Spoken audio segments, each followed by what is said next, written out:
NPR and three Colorado public radio stations today filed suit against the Trump administration in federal court over the president's executive order targeting NPR, PBS, and the Corporation for Public Broadcasting, also known as CPB. The order, signed earlier this month, bars congressionally approved funds from being distributed to the public media organizations.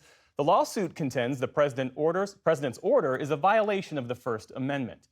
We should note that PBS has not joined this lawsuit, but in a statement today said PBS is considering every option, including taking legal action to allow our organization to continue to provide essential programming and services to member stations and all Americans. Catherine Maher is the president and CEO of NPR, and she joins us now. Thanks for being here. Thank you for having me.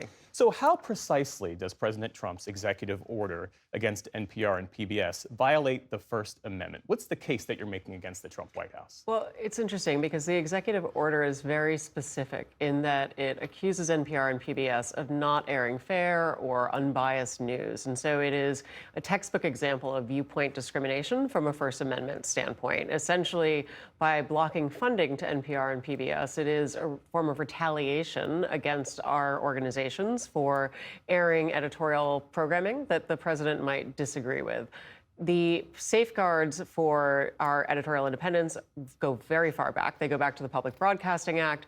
It was one of Congress's sort of paramount objectives was to ensure that public media was independent from government influence. And so you have the editorial safeguards that should exist for our organizations, but then you also have the member stations. We have a network of stations across the country. In the case of NPR, that's 246 stations. And the order functionally says that they can't use their funding, federal or private, to be able to acquire programming for NPR, to remain NPR members, which is also a violation of their First Amendment rights for association and for editorial speech. This lawsuit, as we mentioned, is filed in conjunction with Colorado Public Radio, Aspen Public Radio, and KSUT, which serves Native American communities in the Four Corners region. Why that collective approach? Well, believe it or not, we didn't set out to get 3 stations in Colorado. That is sort of a happenstance of the types of stations we were looking for. We wanted an urban station that represented a larger metropolis. We were looking for a station that served a primarily rural community, which is where Aspen in the Roaring Fork Valley is. And then the KSUT serves the Four Corners and was originally a tribal station and still retains a significant amount of tribal-based programming. And so I think it really speaks to the diversity of communities that public radio serves across the country. PBS not included in this suit. Why not? Well, this is our suit. This is NPR's suit on behalf of NPR. We have obviously been in close coordination with PBS, and they have expressed, not in the statement you just shared, their support for this particular action. And we know that when the executive order first came out, they were clear that they also believe that this is unlawful. The White House and some Republicans in Congress, as you well know, have accused NPR of promoting a liberal bias. Beyond that, the former NPR editor, Uri Berliner, he accused the network of having what he called a lack of viewpoint diversity. How do you respond to those critiques? Well, I first of all respond by saying we're a nonpartisan news organization. We seek to be able to provide a range of different viewpoints in terms of who we bring on air, the stories that we tell.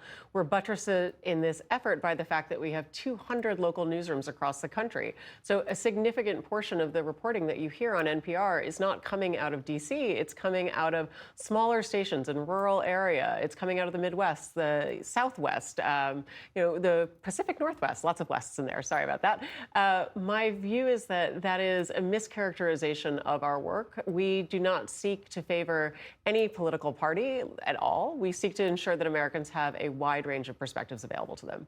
There's also this argument that with the proliferation of news and media outlets these days, there's no real reason, there's no real need for the federal government to be in the business of funding NPR and PBS. There's so many options out there, even in rural areas that might be less served. How do you respond to that? Well, it's simply not true. 20% of Americans today do not have access to a local newspaper or a source of news other than public media. There has been a significant contraction in local news across the country. That means that there are people who rely on public media to be able to cover what's going on, not just in their state house, but in their municipal area, to be able to understand the changes or needs of their community and have access to information that they might otherwise not have. I think that's really important because private media doesn't go into rural communities. Private media doesn't spend the time, the effort, and the resources to ensure the broadcast infrastructure reaches across our varied topography in this nation. We fill a gap that other organizations can't or won't, and that is critical to our civic infrastructure. If just 1% of NPR's budget comes from the federal government through CPB grants, why not offset that funding with other revenue streams, with fundraising, and say, you know what, we can do it, we'll cut our losses? Of course, public media for a long time has had a public-private partnership. That is true for public television, and it is true for public radio. We take federal dollars very seriously, and we seek to maximize them by raising additional funds from private philanthropies, from individual viewers and listeners. That's tremendously important to that promise that we have. But it is also the case that without federal funding, we would not have the universal access that public media affords today. We are free in every household in the nation, or 99.7%, which rounds up to 100%. That is something that nobody else offers, and we view that as a critical part of a functioning democracy for people to have access to news, information, educational, and cultural programming.